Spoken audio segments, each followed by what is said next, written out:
I'm going to do a cold start video on the 305. It's absolutely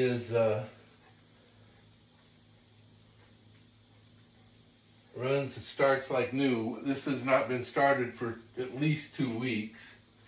And I'm not as spry as I used to be, but I'm going to hop on board here and see if I can give her a kick over.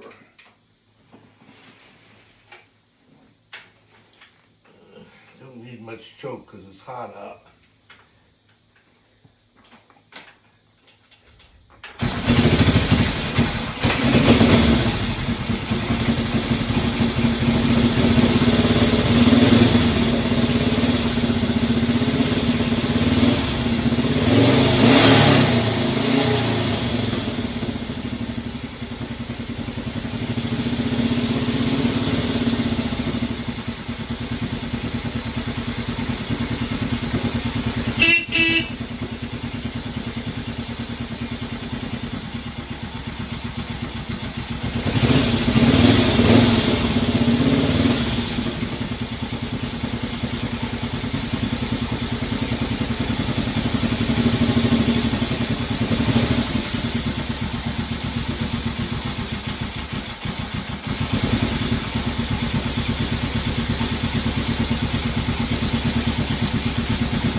Not too bad for an old lady.